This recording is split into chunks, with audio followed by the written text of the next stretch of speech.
오늘의 말씀의 제목은 여리고의 두 맹인이라는 제목입니다. 유대인의 전설에 의하면 하나님이 사람을 창조하시기 바로 전에 그의 천사들을 불러서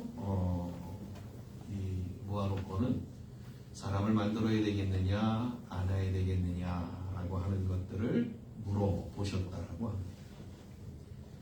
그 중에 정의의 천사가 제일 먼저 나서서 하나님 앞에 사람을 절대로 만들면 안 됩니다. 이렇게 이야기하였다고 합니다.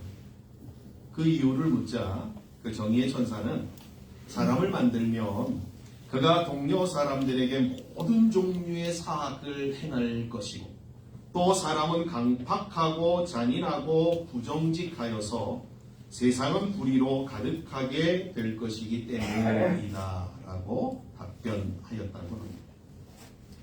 이에 정의의 천사를 이어서 진리의 천사가 그 말을 받자마자 이렇게 이야기했다고 합니다.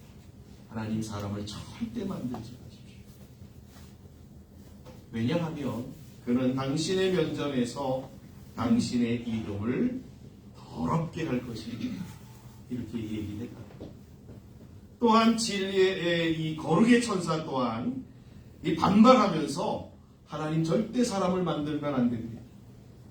그는 거짓되고 그의 형제들을 속일 것이며 심지어는 더 나아가서는 하나님까지도 속일 것입니다. 라고 하며 이 정의의 천사, 진리의 천사, 거룩의 천사들이 모두가 다 일제히 사람을 만들기를 반대하였습니다.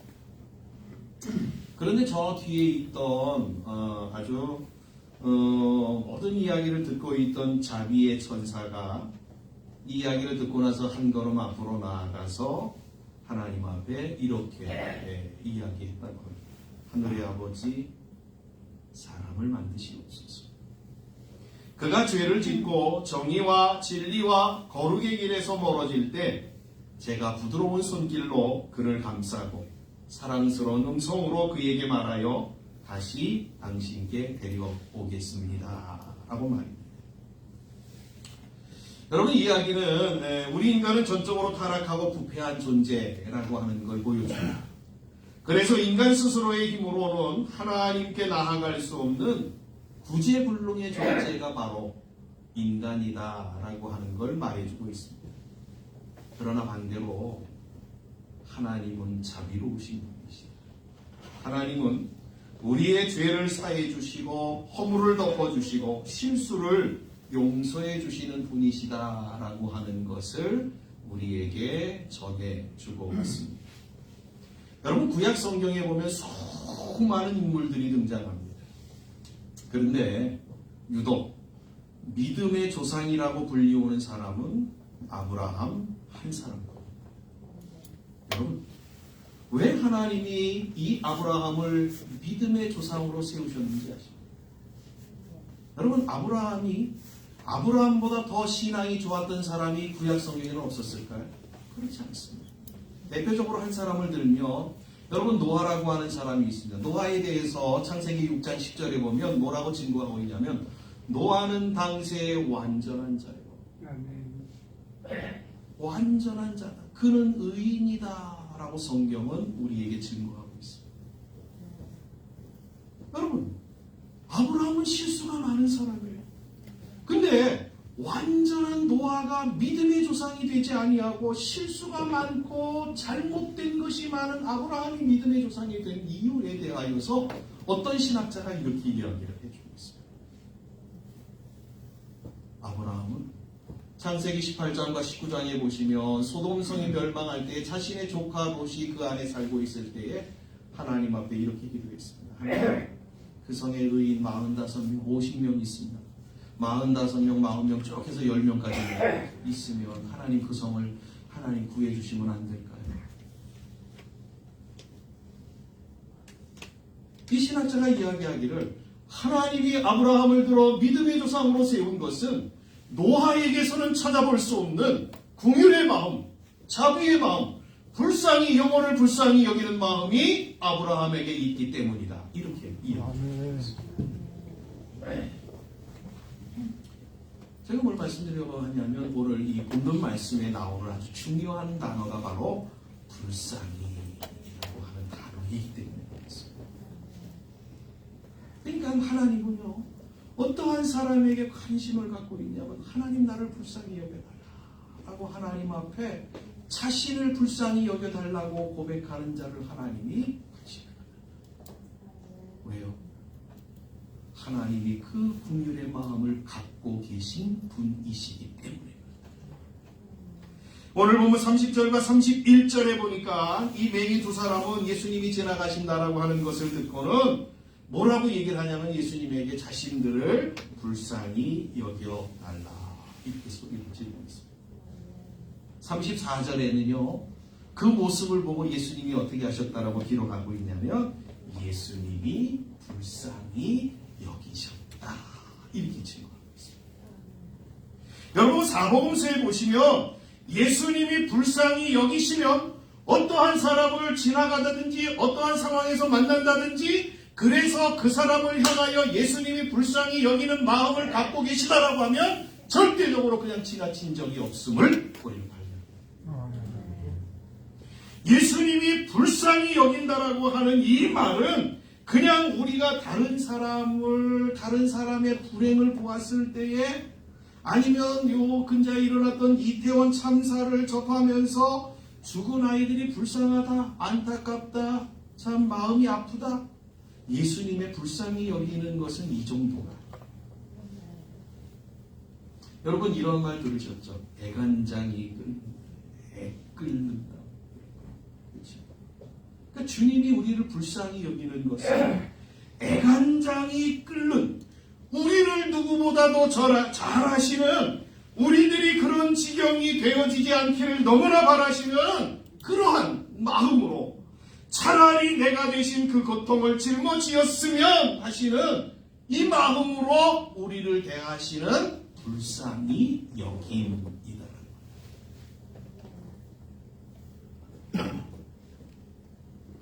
그래서 예수님은 고통 가운데 있는 사람들을 그냥 지나치시는 일을 하실 수가 없는 그 사람들을 만날 때마다 애간장이 들어.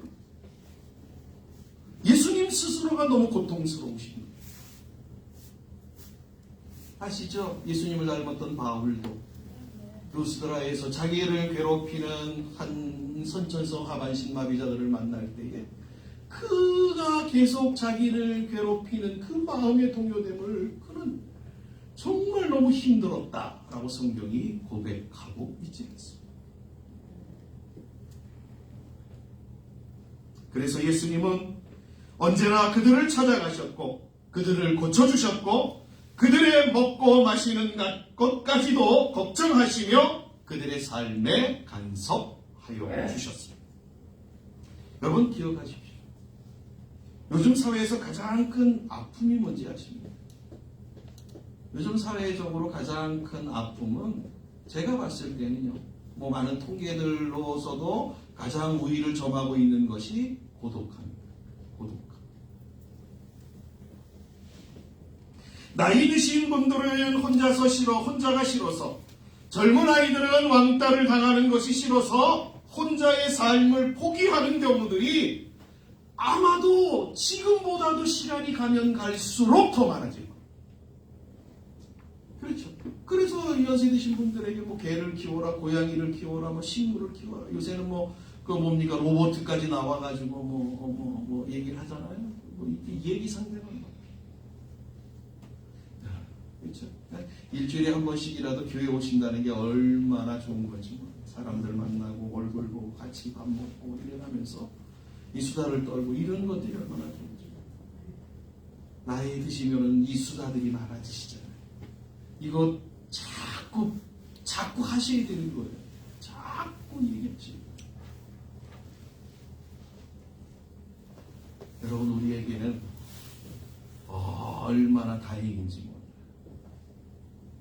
왜 다행이라고 말씀드리냐면 우리에게는요, 우리를 불쌍히 여기시는 그 예수님이 우리와 함께 계시기 때문에 우리를 지켜주시고 계시고 우리의 친구가 되시고 우리의 위로가 되시고 우리의 보호자가 되어 주시기 때문에 우리는 이 예수님을 우리가 의지하고 믿고 따라간다라고 하는 것이 얼마나 다행인지 저는 생각하면 생각할수록 감사합니다. 여러분 기억하십시오. 우리가 교회를 다니고 예수를 믿는다고 하면서 외롭다고 느낀다거나 불행하다라고 느낀다면 그분은 아직도 하나님의 은혜를 잘 모르고요. 아직도 은혜를 못 받은 분, 경험하지 못하시고. 여러분 어떻습니까? 한번 여쭤볼까요? 여러분들은 외롭습니까? 외롭다고 종종 느끼십니까? 아니면 내가 불행하다고 느끼십니까? 나는 정말 뭔가 좀 답답함을 느끼십니까? 여러분 이걸 기억하시고 주님이 우리에게 함께 하시고 우리에게 보호자가 되시고 우리의 구주가 되십니다. 오늘 예배를 드리는 우리 모든 성도님들에게 한량없는 하나님의 은혜가 넘쳐나기를 주님의 이름으로 축복합니다. 그래서 여러분들이 사는 날 동안에 주님의 보호와 날개 아래 있다라고 하는 사실 때문에 주님이 나를 도와주시고 나의 삶을 인도하시고 나에게 하나님께서 정말 복을 더하여 주시어서 모든 것들을 합력하여 선을 이루어 주시는 삶을 살아가게 하신다라고 하는 사실을 기억하고 그 사실 때문에 즐겁고 행복하고 여러분 기쁨의 삶을 살아가는 그러한 분들이 되어지기를 소망합니다. 또 하나 있잖아요. 우리에게는 정말 기쁨의 원천이 되는 것 또 하나 있잖아요. 뭐예요? 우리가 이 세상을 하직하면 우리는 영원한 하나님이 계신 영원한 하나님의 나라로 천사들에 의하여 이끌려갈 것이다 라고 하는 사실이 우리에게 있잖아요. 이 소망 가지고 우리 살잖아요. 저와 여러분들이 이러한 소망으로 남은 생애를 살아가시기를 주님의 이름으로 간절히 축복합니다. 자, 오늘은 우리가 어떻게 하면 우리를 긍휼히 여기시는 여러분 살아가면서요. 어떠한 사람은 똑같이 예수를 믿고 교회를 다니는데 어떠한 사람은 주님의 은혜를 더 많이 받고 어떠한 사람은 주님의 불쌍히 여김을 더 많이 받고 어떠한 사람은 전혀 받지 못하는 그러한 삶을 살아가는 경우들이 종종 있습니다. 오늘은 우리가 어떻게 하면 우리를 긍휼히 여기시는 주님의 긍휼을 얻을 수 있는가 우리가 좀 한번 생각하면서 우리의 남은 생애 동안 정말 하나님의 불쌍히 여김을 긍휼히 여김을 받고 살아가는 그러한 삶이 우리가 한번 되어지기를 한번 우리가 배우는 그러한 시간을 갖기를 원합니다. 자, 이번 주간에는 우리가 다니엘 기도에 참석하고 있지 않습니까? 있죠? 네. 수많은 사람들에게 긍휼로 찾아오신 주님을 우리는 간증으로 만나면서 우리 또한 이러한 긍휼을 얻기 위하여 기도의 자리로 나아가고 있습니다. 소망하기는 오늘 주시는 이 말씀 저와 여러분들이 좀 잘 붙잡으시고 다니엘 기도에 같이 참석하시고 그래서 기도하시면서 우리에게 주시는 하나님의 긍휼의 은혜를 힘입는 저와 여러분들이 되었으면 참 좋겠습니다. 자, 그러면 어떻게 하나님의 긍휼을 얻을 수 있을까? 첫째, 주님의 긍휼을 얻는 방법은 주님이 긍휼을 베푸시는 분이다라고 하는 사실을 분명하게 알고 그리고 그분께로 나아가는. 본문 30절이 이렇게 증거하고 있습니다. 맹인 두 사람이 길가에 앉았다가 예수께서 지나가신다 함을 듣고 소리질러 이르되 주여 우리를 불쌍히 여기소서 다윗의 자손이여 하니. 여러분 이 맹인이 자신들의 일평생 동안 눈의 이 질병으로 인하여서 그들이 얼마나 이것들을 소화하고 또 고쳐내기 위해서 얼마나 몸부림쳤겠습니까? 아마도 의사를 찾아가는 것을 뺀다라고 할지라도 아마 이들은 이방신들 우상들을 섬기는 이러한 자리에도 가가지고 자신의 눈이 뜰 수 있는 방법들을 아마도 저는 이들이 아마 무지 많이 아마 실행하지 않았을까 이렇게 생각합니다. 그런데 오늘 본문 30절은 그들이 어디로 나왔냐면 누구에게로 나왔냐면 바로 예수님에게로 나왔다 이렇게 우리 우리에게 증거하고 있습니다. 그런데 아주 중요한 게 있는데 그게 뭐냐면 여기 보시면 맹인 두 사람이 예수님께 나와서 예수님을 향하여 뭐라고 부르고 있느냐면 먼저는 이렇게 부르고 있습니다. 주여! 주여! 주여! 그리고는 두 번째는 뭐라고 부르고 있냐면 다윗의 자손이요! 이렇게 부르고 있습니다. 여러분 이 단어가 얼마나 중요한 단어인지 주여! 다윗의 자손. 여러분 예수님을 주님이라고 부르는 것은 그분을 뭐라고 부르는 거냐면 메시아, 그리스도 이렇게 부르는 거예요. 그러니까 이들이 이 두 맹인이 예수님 앞에 주여 하고 소리 지르는 것은 뭐예요? 주님은 나의 메시아, 주님은 나의 그리스도이시오 라고 고백하고 있다. 마태복음 16장 여러분 16절에 보시면 베드로의 신앙 고백 잘 아시는 말씀이 있죠. 주님은 그리스도시요 살아계신 하나님의 아들이십니다 라고 하는 말씀입니다. 사실 이 말씀, 이 베드로의 고백은 예수님이 너희는 나를 누구라고 하느냐라고 하는 예수님의 질문에 베드로가 답변한 내용인 겁니다. 근데 기가 막힌 것은 예수님이 이 질문을 어디에서 던졌냐면 가이사랴 빌립보라고 하는 지역에 던졌어요. 가이사랴는 로마 제국의 도시입니다. 그 도시 가운데 로마의 황제의 우상이 있던 그 자리에서 예수님이 황제의 우상을 보면서 예수님이 그 앞에 서서 너희는 나를 누구라고 하느냐라고 하는 이러한 질문을 던집니다. 왜 예수님이 이러한 질문을 던졌냐면 이때 당시에 그리스도, 메시아, 주님이라고 하는 모든 단어들은 누구에게만 통용되고 사용되어졌던 단어냐면 로마 황제인 가이사 아구스토에게만 해당되어지는 단어였습니다. 그러니까 절대로 다른 어떠한 세상 가운데 있는 사람에게는 이 단어를 사용하면 안 됩니다. 큰일 납니다. 그런데 예수님은 제자들을 향하여서 이렇게 질문하는 거예요. 너희는 나를 누구라? 그때에 베드로가 이렇게 고백한 거예요. 로마의 황제가 그리스도가 아니고 로마의 황제가 메시아가 아니고 주님 예수님이 바로 메시아이십니다 라고 고백하고 있는 거예요. 여러분 이 두 맹인의 고백이 바로 이거예요. 다른 어떠한 사람이 메시아가 아니고 로마 황제가 메시아가 아니고 여기 계신 이 여리고 길을 지나가시는 그 예수님이 주님 메시아이고 그리스도이십니다 라고 여러분 이 고백은요 사복음서에 보시면요 여러분 두 사람만 고백하고 있습니다.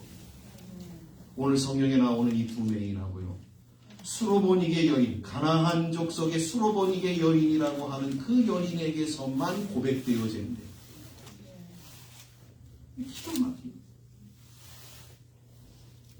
여러분 다윗의 자손이라고 하는 이 말은 구약에서 수많은 선지자들에 의하여 증거되어진 예언자의 예언의 말씀입니다.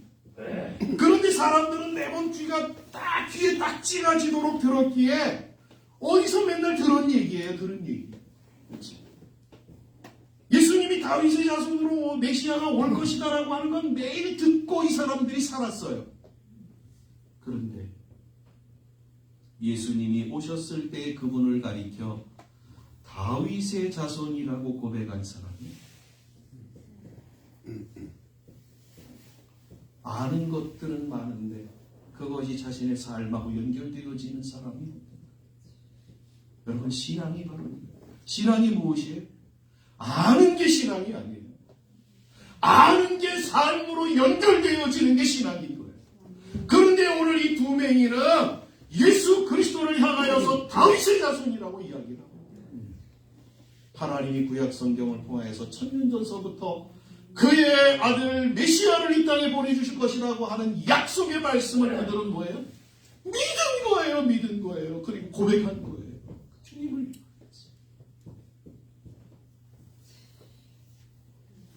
이러한 믿음을 가지고 고백하며 예수님께로 나왔다는 것은 정말 대단한 거예요. 저는 이 두 맹인이 어떻게 이러한 고백을 할 수 있을까? 주여, 다윗의 자손이여, 이러한 고백을 할 수 있을까? 어떻게 이렇게 고백을 할 수 있을까? 어떠한 이렇게 믿음을 갖고 고백할 수 있을까? 답은 하나예요. 하나님이 그들을 택하신 거예요.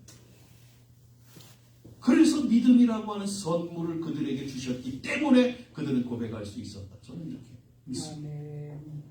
세상에는 사람들이 고하라여 만든 신들이 얼마나 많은지 알고 모릅니다. 그러나 이 맹인들이 찾아간 예수님은 하나님의 아들이시고 하나님과 동일한 능력과 권세를 가지신 분이십니다. 여러분, 다르게 찾아가는 것, 이것은 문제를 해결하는 가장 중요한 열쇠입니다. 맹인들이 예수 그리스도를 찾아왔다라는 것은 그들이 문제를 풀 수 있는 가장 중요한 요소이다라고 하는 사실을 우리는 또한 그분 앞에 나와서 그분이 누구인가를 분명하게 고백하는 것, 그것은 아주 중요합니다. 우리가 예수님에게 하나님 앞에 기도한다고 하면서 하나님, 당신은 그냥 메시아는 아니실 거고 그냥 선생님이 정도 되지 않겠습니까? 이런다라고 하면 문제가 심각해지겠죠.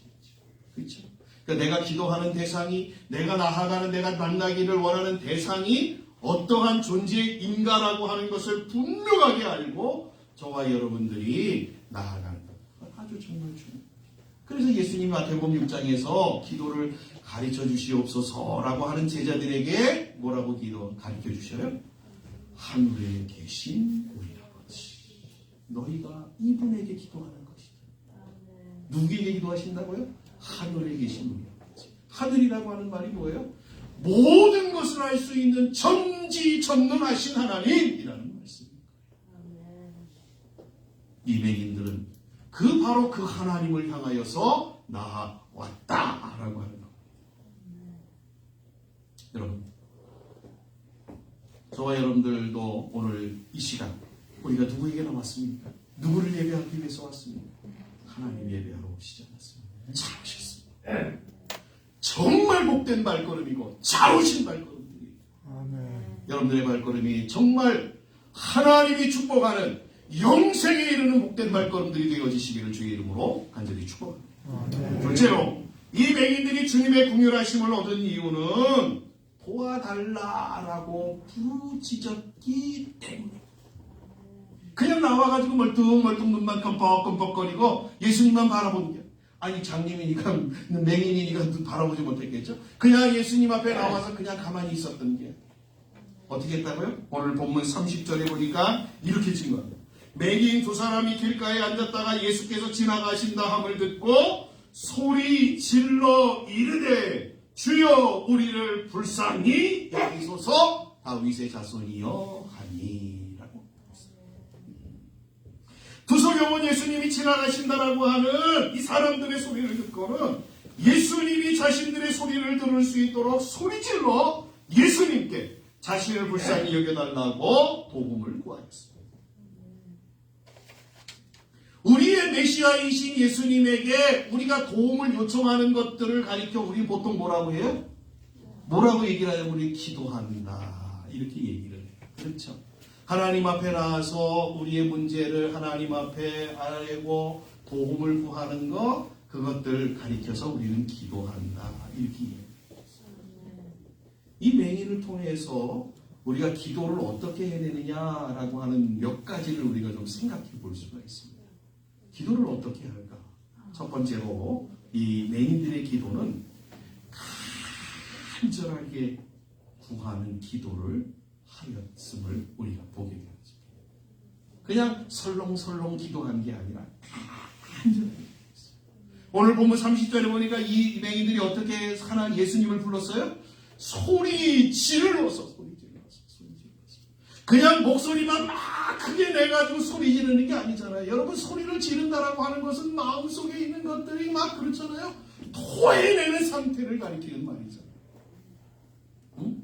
자신들의 상황을 예수님에게 전달할 수 있는 유일한 방법, 이들이 가지고 있는 최선의 방법을 가지고 그들은 하나님 앞에 예수님에게 기도하고 있는 거예요. 그러니까 이 맹인 맹인들의 기도는 간절한 기도고 최선의 기도였습니다.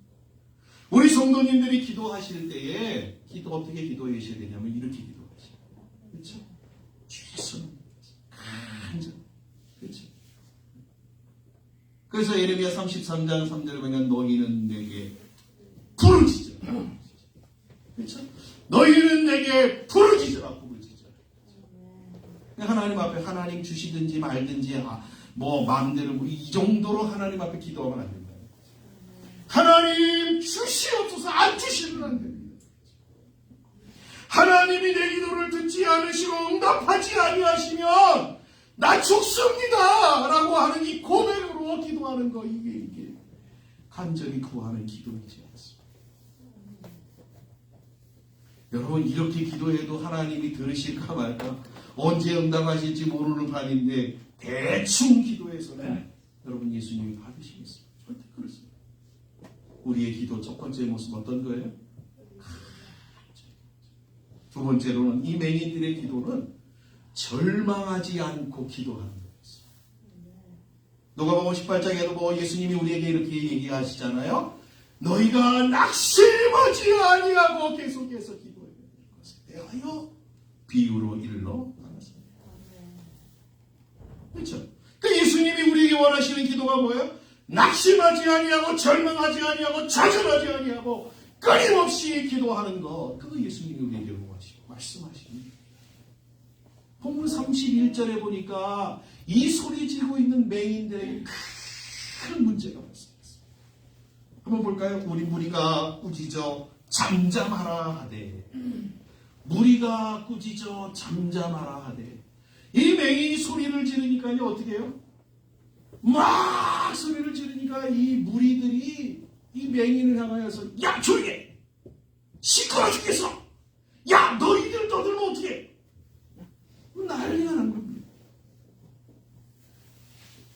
여러분, 그도 그럴 것이 예수님을 따라오는 사람들이 어떠한 사람들이 많았냐면 자신의 문제거리들이 있는 사람들이 예수님을 따라오는 거예요. 그러니까 서로 어떻게 해요? 서로 다투는 거예요. 내 문제를 먼저 풀어내야 되는 거예요. 내 문제를 예수님에게 먼저 가져가서 그 문제를 풀어야지만이 하는 소원들을 가지고 이 사람들이 나왔어요.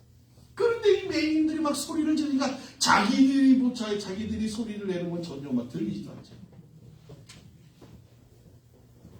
그러니까 소경이 소리를 지르는 것들이 못마땅해 하고 그들이 정말 귀찮게 여겨져서 그들을 향하여 사람들이 아마도 여러 모양들로 회방하였던 것 같습니다.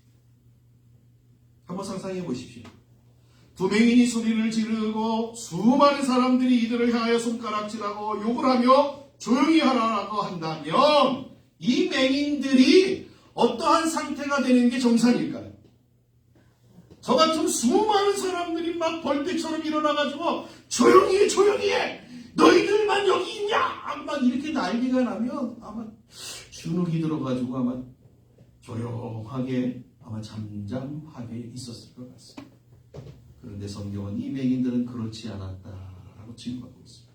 맹인들이 어떻게 했습니까? 31절에 보니까 더욱 소리 질러 이르되, 이 맹인들은 잠잠해! 조용히 해! 막 하고 이 무리들이 막 큰 소리를 할 때에 그들보다도 더 큰 소리로 주여! 우리를 불쌍히 여기라고 예수님을 부르기 시작했습니다. 성경이 반복적으로 단어를 사용하는 것은 강조법을 가지고 있습니다. 그렇죠? 그러니까 이 맹인들이 주여 불쌍히 여기소서, 또 주여 불쌍히 여기소서라고 하는 것들은 이 강조를 하기 위해서 이들이 얼마나 절규하고 있음을 보여주는 내용인 것입니다. 여러분, 기도는 이렇게 하는 거예요. 기도는 이렇게 하는 거예요. 어떻게? 어떠한 문제가 기도하다 보면 여러분 아시잖아요. 기도를 우리가 시작! 내가 기도하겠습니다. 마음만 먹으면 그때부터 누가 제일 먼저 할까? 내가 하나님, 내가 오늘부터 기도하겠습니다. 작심으로 내가 오늘부터 기도하겠습니다. 오늘부터 내가 뭐 성경을 보겠습니다. 오늘부터 내가 정말 열심히 하나님 앞에 충성하며 살겠습니다. 그러면 누가 제일 먼저 할까요? 자, 귀신같이 잘 알아. 누가요? 네, 소리의 왼수의 사탄마귀. 귀신같이 알아. 그래서 우리로 하여금 어떻게 해요? 기도하지 못하도록 별의별 방법들을 동원해서 우리로 하여금 기도의 자리로 나아가지 못하도록 외방하는 것입니다. 여러분, 그때 이 말씀을 기억하시게 돼요. 두 맹인이 어떻게 했다고요? 그 회방하는 그 회방 앞에서 주눅들어서 그냥 무너진 것이 아니라 더욱 소리질러. 아셨죠? 회방이 찾아올 때에 그것들을 물리치고 주여 하고 하나님 기도의 자리로 나아가셔야 될 줄 믿습니다. 우리는 지금 다니엘 기도회를 하고 있습니다. 사단은 우리가 기도하지 못하도록 우리의 가장 약한 부분들을 통하여 방해할 겁니다. 분명해요. 이거는 분명히. 제가 영안이 안 열려 있어도 이거는 아주 그냥 불을 보듯 뻔해요. 그렇죠? 여러분, 이 다니엘 기도에 참석하려고 그러면 저녁에 넘치면 왜 이렇게 졸음이 많이 쏟아지고 왜 이렇게 할 일들이 많어? 그렇죠? 얼마나 방해하는지.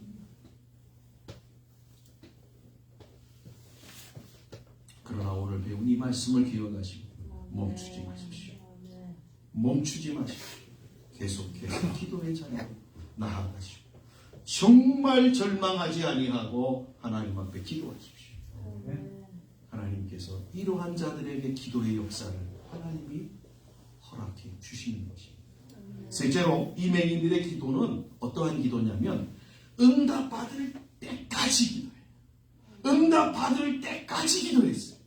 본문 32절에 보니까는 이렇게 증거하죠. 예수께서 머물러 서서 그들을 불러 이르시되 너희에게 무엇을 하여 주기를 원하느냐. 여러분, 하나님 얼마나 이 두 맹인의 소리가 바로 누구에게 전달된 거예요? 예수님에게 전달된 거예요. 예수님이 그 소리를 듣고 수많은 인파 속에서 그 인파를 뚫고 나오는 두 맹인의 소리에 예수님의 귀가 멈추어지. 그들의 소리 때문에 예수님이 그 자리에 있었어요. 그리고 그들을 부르셨어요. 그리고는 이들에게 자신 앞에 나온 이들에게 향하여 내가 무엇하여 주기를 원하느냐 라고 주님이 물으셨어요. 예수님이 발을 멈추었다라고 하는 것은, 예수님이 그들을 부르셨다라고 하는 것은, 예수님이 물어보셨다라고 하는 것은 그들의 문제를 풀어주시기 위해서이지 않습니다. 기억하십시오. 우리의 기도를 주님은 절대로 외면하지 않으신다는 것. 우리가 기도하면, 우리가 정말 앞에 말씀드렸던 것처럼 정말 간절히 하나님 앞에 기도하고, 정말 주의, 그렇죠? 우리가 하나님 앞에 또한 절망하지 아니하고 기도하고, 또한 응답받을 때까지 기도할 때 하나님은 우리의 기도를 절대 외면하지 않으시고 반드시 들어 응답해 주시는 줄 믿습니다. 여러분, 왜 우리가 응답받지 못해요? 단순하게 생각합니다. 우리가 기도를 중간에 포기했기 때문에. 우리가 기도하다가 중간에 멈추기 때문에 그래요. 에이, 하나님, 이렇게 내가 기도했는데 하나님 응답 안 하시네. 에이, 내가 이렇게 기도했는데 하나님이 나에게 정말 아무런 일도 일어나지 않네. 포기. 여러분, 아닙니다. 주님께 우리가 올려드린 기도는 반드시 주님이 응답해 주시고. 근데 왜요? 우리가 멈추지만 않으면 말이에요. 포기하지만 않으면 말이에요. 여러분의 기도의 생활 속에서, 여러분의 기도의 삶 속에서 포기하지 마십시오. 끝까지 하나님이 응답해 주시고 그 기도에 하나님께서 역사해 주실 때까지 기도의 자리에 계시는 복된 분들이 되어지시기를 주님의 이름으로 간절히 축복합니다. 자, 셋째로 이 맹인들이 주님의 궁휼하심을 얻은 이유가 뭐냐면 이거예요. 여기 아주 중요한 것들이에요. 자신의 문제를 예수님에게 바르게 짚고 했다라고 하는 거죠. 본문 32절과 33절에 보니까 이렇게 증거하고 있습니다. 예수께서 머물러 서서 그들을 불러 이르시되 너희에게 무엇을 하여 주기를 원하느냐? 이르되 주여 우리의 눈 뜨기를 원하나이다. 이 두 맹인이 무엇하여 주기를 원하느냐라고 하는 이 예수님의 질문에 그들은 또렷하게 분명하게 자신들이 가지고 나온 문제를 예수님에게 말씀드렸습니다. 무슨 문제였어요? 자신들의 일평생의 간절한 소원, 눈뜨기를 원합니다. 이거예요. 마태복음 6장 7절에 보시면 이러한 이야기가 있어요. 예수님이 기도를 가르쳐주면서 이방인들처럼 중언부언하면서 기도하지 말라. 예수님이 이렇게 일러주고 있어요. 여러분, 중언부언한다라고 하는 말이 뭐냐면 이거예요. 예수님, 제가 이러한 것도 있고요, 이러한 것도 있고요, 이러한 것도 있고. 왜 기도하면서 빙빙 돌려요? 왜 돌려요? 하나님에게 기도할 때는 여러분 분명하게 기도해요. 하나님, 내 문제가 이겁니다. 하나님, 내가 지금 이러한 지경에 있습니다. 하나님, 나를 이렇게 해주십시오. 분명하게 하나님 앞에 짚고 하는 게 아주 중요해요. 근데 하나님, 하나님 우리 사정을 다 아시잖아요. 우리 형편 아시잖아요. 우리가 주님 앞에 올 때 모든 내용 다 아시잖아요. 하나님 앞에 짚고 이 맹인들처럼 주여, 제가 눈뜨기 원합니다.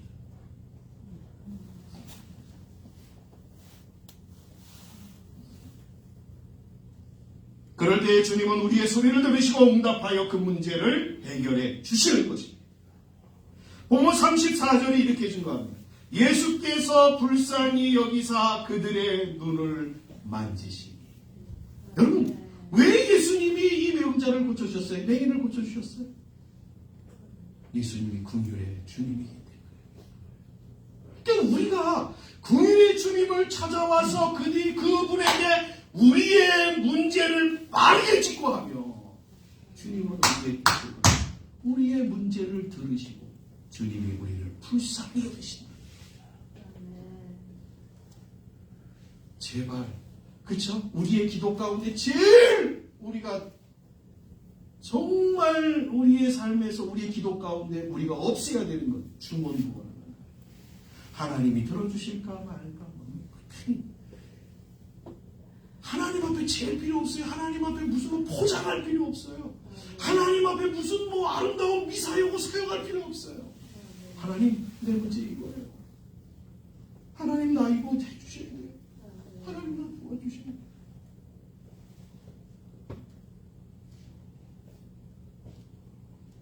여러분, 정말 주님의 옆에 이러한 모습으로, 그렇죠? 자신의 문제를 짚고 함으로 주님께서 우리를 정말로 긍휼히 여기신 놀라운 은혜를 힘입는 저와 여러분들이 되어주시기를 주님의 이름으로 간절히 축복합니다.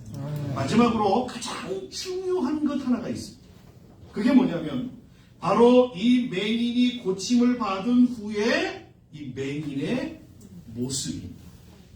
그 맹인의 모습을 보면 34절이 뭐라고 얘기를 하냐면 그가 예수님을 따라갔다. 이렇게 증거하고 있습니다.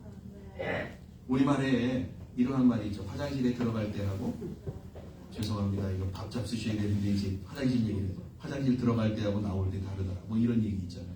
그렇죠? 예수님을 믿는 사람들 중에 이러한 분들이 얼마나 많죠. 죄송합니다, 우리 교회는 없는데 이러한 분들이 얼마나 많으세요. 네? 예수님에게 어려운 문제 있고 힘든 문제 있을 때 살려주세요 그러고 나왔다가 그 문제 해결되면 언제 그랬냐는 식이야. 안면몰수 아시죠? 싹 변해가지고 이러한 분들이 얼마나 많아요.